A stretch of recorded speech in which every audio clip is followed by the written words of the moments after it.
magandang gabi.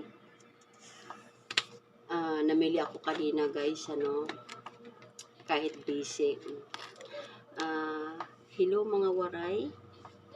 Kumusta ka mo? Mga waray nun. Meron lang akong i-share sa inyo guys. Kasi, nagtaas ang bilihin ngayon guys. Kahit ngayon chicheria, nagulat ako kanina. Kasi sabi ko nga, yung 18, naging 20.50 na siya guys. So, ang bintahan ko dati. Ito guys, Ito guys, dati, ano lang to, 18 lang to. Ay, 19 siya guys. So, may tubo naman tayo dito kahit pa paano. So, piso lang siguro ang tubo ko dito guys. So, tapos kanina nagulat ako guys, ano na pala siya, 20.50. So guys, wala na tayong tutubuin pag ganito, di ba? Pag mga chicheria. Tapos minsan kumukunat pa. Pero katulad ko na may tindahan, munting sari-sari store, hindi natin maiwasan na wala tayo nito, di ba? Totoo yan, di ba? Mga kasari-sari, hindi talaga pwede sa atin na walang ganito. Kasi kumbaga ito yung nagpapaano sa tindahan natin, ipang-akit sa mga bata, no? So guys, ang bintahan ko dito, 3 piso. Nagtaas talaga yung chicheria. Tapos ito naman guys, dati 18 lang to. Ngayon, 19.50. So magkano lang tubo mo dun? 50 centavos. So, ang ginawa ko dito guys, 2 piso.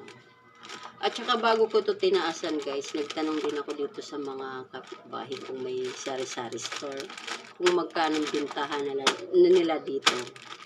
Ito talaga 2 piso. Tapos dito, 3 piso. So, pinarihas ko na lang. Diba? So, kahit pa paano guys, may kita pa rin tayo dito. So guys, pag naipon to, di ba? Kahit 2 piso lang kita mo dito.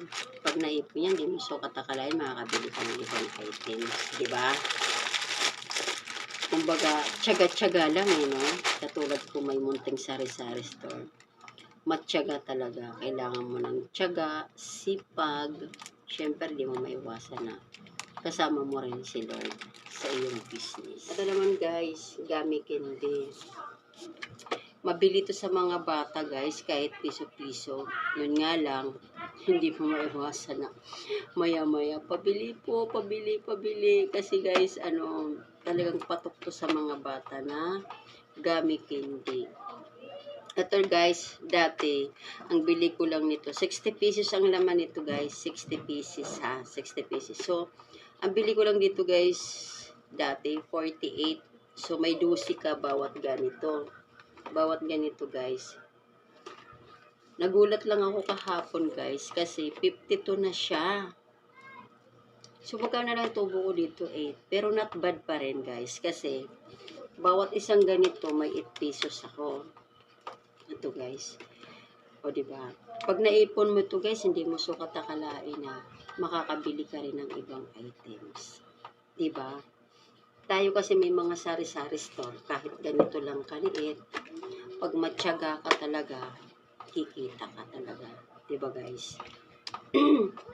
Ay, hello po kay Madam. Shout out ko nga pala kay Madam Milba Store. Hello Madam. Sana mapanood mo itong vlog ko. Kasi, binablog mo rin yung mga paninda mo eh. Kaya ito rin. Ito. Baka, itry mo ito Madam. Maganda sa mga bata to, patok sa mga bata. At saka guys, isa pa, wag na wag niyong kakalimutan ang lagayan niyo ng pera. Katulad nito guys, na lagyan niyo ng ganito guys, dahon ng laurel. Kasi alam niyo, mabilis. Mabilis. Pampaswerte daw to guys. Kaya kayo dyan na may mga sari-sari store, try nyo lagayan nyo ng pera ng dahon dahon ng laurel. Pampaswerte. Ako guys, iba. Ito yung piso ko at saka tag 20. Dito naman, sa kabila, dalawa kasi ito guys na lagayan ko eh. Ito naman guys yung tag sa 10 piso at saka tag 100 pesos. Iniiba ko lang siya.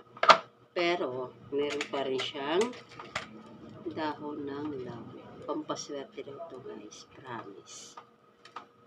Hindi nawawala sa akin yan. Maya-maya pa na yan.